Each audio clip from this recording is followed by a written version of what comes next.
Hey, everybody. Good to see you in my mind.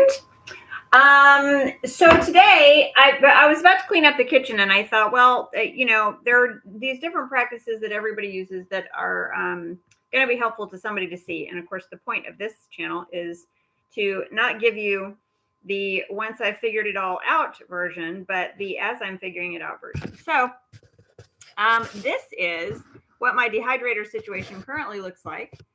You can see there's some citrus peel. There's some citrus, what do you call these? The membranes here. There's some avocado peel. There's some other items. So we're going to just kind of put some things away and we'll chat through it as we go.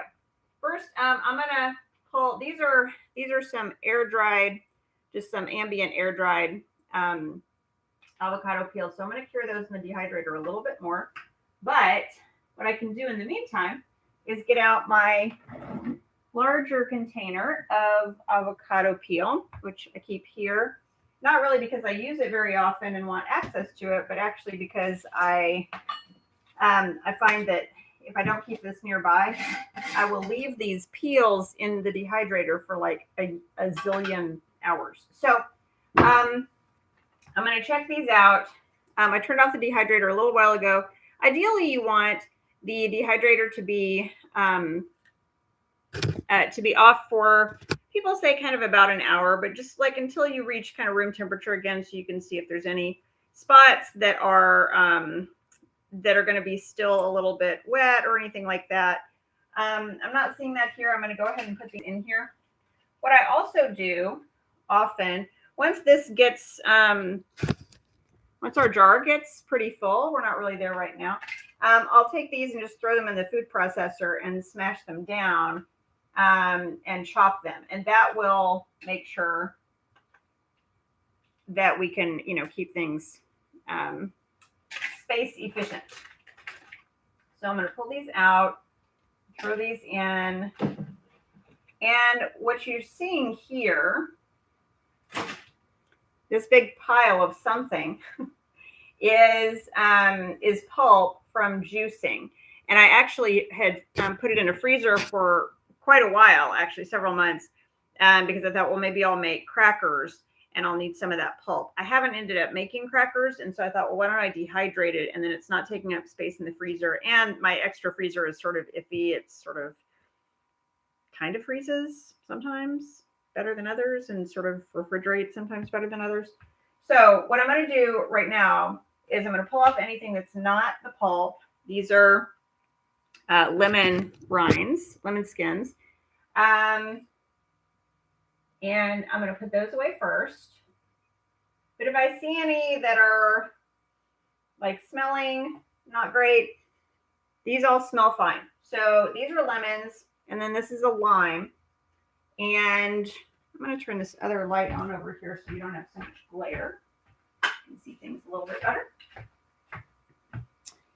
And what we're going to do is get the lemon and lime rind containers. Again, we're just, there's nothing fancy here. This is just the mason jar. Oh, and in fact, some lemons made it into here, even though this is for lime. So we'll move those. And these are just for, whatever. You're making tea at some point or whatever. You don't want to lose all that good stuff there. Now I'm looking for the lemon rinds. I'm actually not seeing them. That's interesting. Don't know what to do about that. Let's see. Anything back here? Nope. All right. We will make another one for right now. I'm sure it'll show up later. Okay. We're just going to throw those in there. Again, as long as these are fully dry, you're good. You can also, instead of putting them in by half or by quarter into the dehydrator, what I used to do more when I was using more lemons is I would keep them in the fridge until I had a batch, and then I would throw them all in the food processor and smash them all up, and you'd get more crumbly. And then you could later put them in the coffee grinder and make a powder out of them. I'm not really using that many this year to do that. But that's what I did for a long time. Okay, so this situation here needs some attention, obviously. Let's see. I think what I'm going to do, we'll use we have a big container here. And I'm going to put the items that can smash down easier in there first. So this is, and I have a lot of grapefruit pith and so forth, but these powder beautifully. I'm going to put those piths in first, the membranes in first, because those will smash down real easy.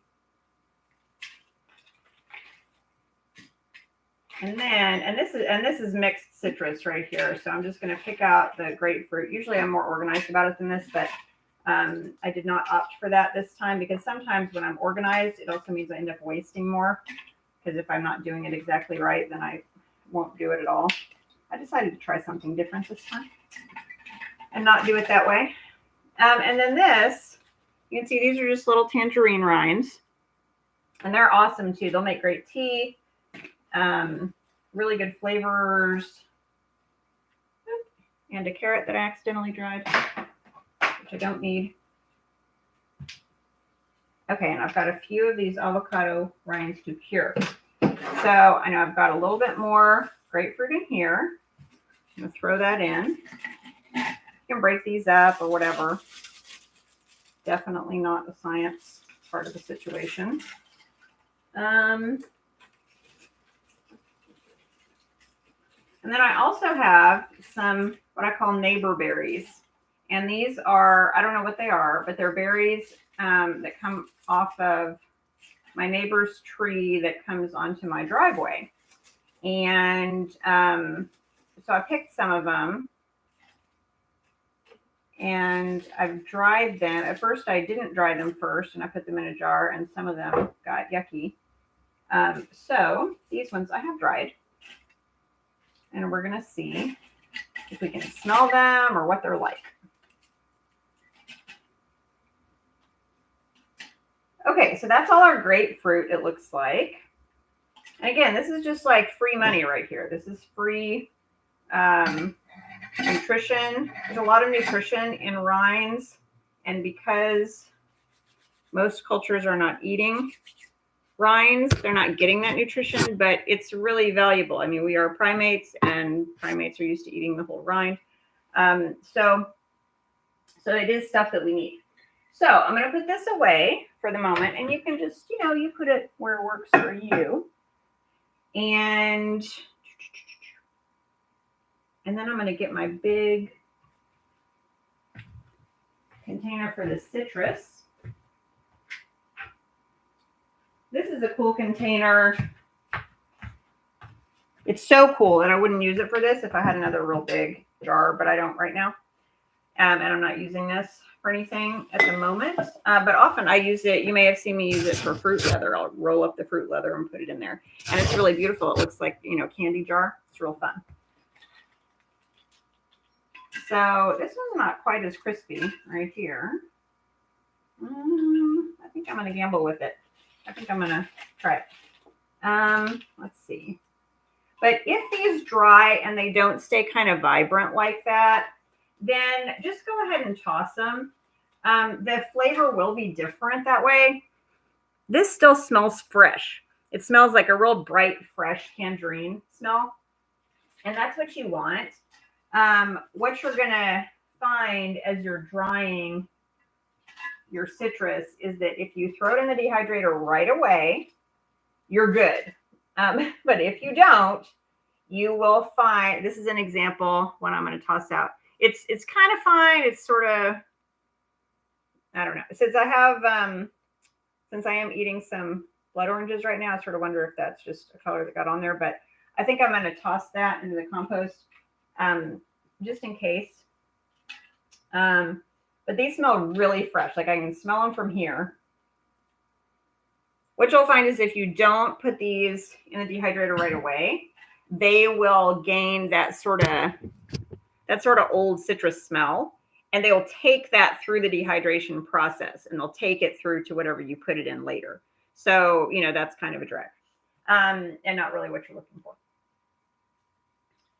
So these are little bits I'm going to throw out from an older grapefruit rind. So that's all my tangerine, this here. That looks really pretty. See, and it decorates your kitchen too. Haha. Isn't that fun? Pretty. And then what I'm going to do is, you see a little bit more orange rind there. That is blood orange rind.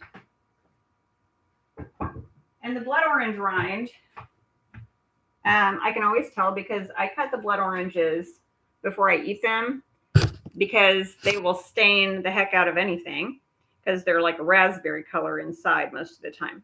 So these also make great additions to tea. And I do have a container full of blood orange rind right now. However, I'm not going to put them in there because that one's sort of a third or halfway through it, and I didn't put a date on it. I'll put a date this time. I didn't put a date on it, and so what I don't want is to put these newer ones on top, and then the older ones, you know, won't get used. Because even though they're dry, you still want to generally adhere to a FIFO policy, which if you've never worked in a restaurant and don't know what that is, or never in a distribution center, it is first in, first out. So whatever you bought first, you want to use first whenever possible. And I don't always have the ability, since I've got some mobility issues, to do that real religiously. So, because sometimes I just have to put stuff away the best I can and then use it, which does not adhere to FIFO. So when I can, I want to do that. So this time, I'm just put a little lid on this one. But usually you want to have a big container where you can put a bunch of them and smash them down over time. That's just a good use of your space. And I'm looking for, do I have my pens? Here we go. Here's a pen. I'll use my big pen. When you're doing dark stuff, it's good to have a silver pen or a white pen maybe. And for the rest of your stuff, a black pen works really well. So I'm just going to put the date. I'm going to put 2/23, February 2023. There we go. I'm going to put this away. I'm going to show you a couple more things.